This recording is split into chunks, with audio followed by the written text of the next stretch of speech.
Today, 1 year ago, we were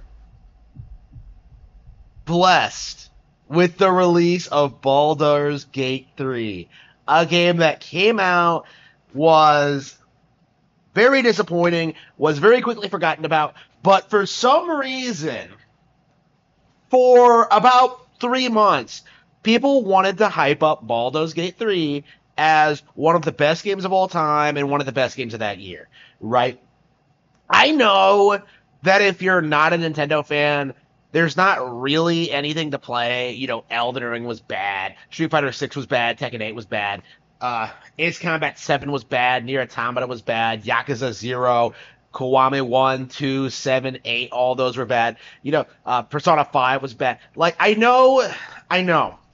If you're not a Nintendo fan, you're not playing good video games. But Baldur's Gate 3 was a really weird situation in that a bunch of people came out religiously pushing for this idea that this game was like some kind of masterpiece, right? That it was like something special, something ridiculous, something insane. And I've come to realize over the past year that this was essentially Undertale Light, right? The people hyping up Baldur's Gate 3 are the sort of people who don't really play video games, is what it all comes down to. It is the same kind of situation as the people who pretended that Dragon Age Inquisition was good, right? People are damage controlling Baldur's Gate 3 because they think they can use it to normalize their bizarre political ideologies, right? They think it'll normalize sexual degeneracy, it'll normalize just far low leftism. Like, they think it broke the mold when it comes to get woke, go broke, right? Like, they really think that like Baldur's Gate 3 proves that like leftism is winning, and by propping up this minor video game release on the PC, that they think they're like proving some kind of crazy point. Like, never mind that Hogwarts Legacy outperformed it. Never mind that Hogwarts Legacy is about as anti-woke as you can get, considering the opinions held by Harry Potter creator J.K. Rowling. Like, never mind, real based and traditional like games like The Legend of Zelda: Tears of the Kingdom and Super Mario Bros. Wonder. Like, never mind that like Baldur's Gate 3 is not nearly as popular or successful as it's made out to be, right? Never mind that Larian has already been fired from the project. Never mind the game hasn't been properly finished. Never mind that like they will never be able to produce a Baldur's Gate 4. Never mind that Wizards of the Coast is like one of the biggest jokes of a company in the industry. No, let's just delude ourselves, for 3 months until the end of Game Award season, that this game is a masterpiece. Let's just sit here and pretend that this game is one of the best ever made, and that it absolutely is worth getting excited over and worshiping for years to come, right? Like, let's keep up the facade, let's keep up the illusion, like, let's downplay all these like better Nintendo games. Let's do everything we possibly can to talk about Baldur's Gate 3 until something else comes out.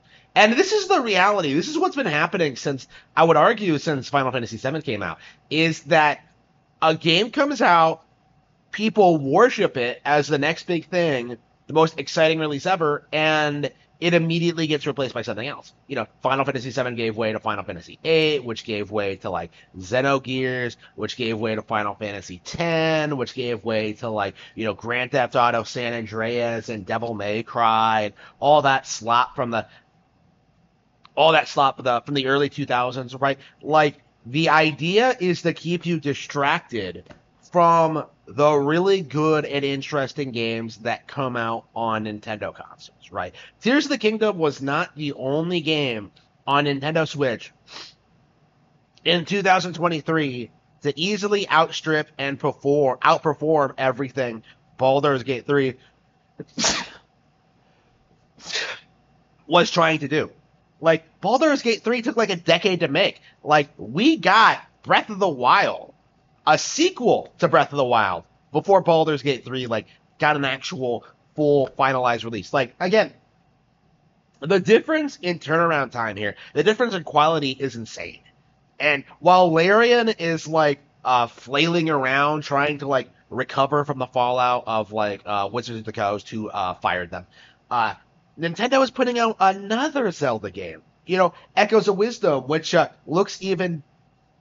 looks fantastic, right? Echoes of Wisdom is a really good example of just how well run and organized the Zelda team actually is. It is going to be impossible for a game like Baldur's Gate 3 to distract people from Zelda going forward because Baldur's Gate 3 is a year old now, right? You threw all of your resources and all your effort into downplaying Tears of the Kingdom, but you completely forgot about the fact that another Zelda game could come out of nowhere, right? Again, the gaming industry did everything they possibly could to downplay Tears of the Kingdom when it came out, right? They tried to call it a rehash, it wasn't. They tried to call it uninspired in the same game as Breath of the Wild, it wasn't. They tried to say it wasn't that good to begin with. It was one of the best games ever made. Again, they threw all this propaganda at Tears of the Kingdom specifically, only for it to fall to complete pieces with the announcement of Echoes of Wisdom, right? Again, if you simply hate all of these Nintendo games, you're not a Nintendo fan, and you shouldn't be taken seriously, right? People have been trying to talk down to Echoes of Wisdom. They've been trying to resort to their old tricks, but it's one of those situations where they do the same thing so often that even people are beginning to notice the pattern, right? People are beginning to notice that people obsessively hate Nintendo products no matter what. And eventually it is going to collapse in and among itself. People are going to start making fun of it. Whenever people try to accuse Echoes of Wisdom of being woke, you just get laughed at, right? Again, there are lots of really interesting things about Echoes of Wisdom's release specifically that really has me excited about the future of the Zelda brand and Nintendo as a whole. Again, we are reaching the point where it will be very difficult for even the most astroturfed game journal shilling video game releases imaginable. They won't be able to compete with Zelda the way they used to. In a lot of ways, Grand Theft Auto 6 I think is going to be the last stand for that genre of video game because outside of the illusion that these non-Nintendo games are more popular, they really don't have anything going for them. People did not magically go back and start playing older Baldur's Gate games after Baldur's Gate 3. In fact, I saw people telling you not to do that. People did not get fired up about older Dark Souls games. Meanwhile, Nintendo fans are making Link's Awakening remake into a multi-million seller, right? The difference in how long these games remained relevant is shocking, right? People will be playing Tears of the Kingdom for a very, very, very long time, to the point where all those idiot video essayists who put out all those videos demonizing Tears of the Kingdom, they are going to be debunked. There was going to be a very slow, systematic, just natural rejection of this kind of content. And eventually, by the time the next major 3D Zelda comes out, Tears of the Kingdom will have achieved, will be seen as on its rightful throne as one of the best video games ever made.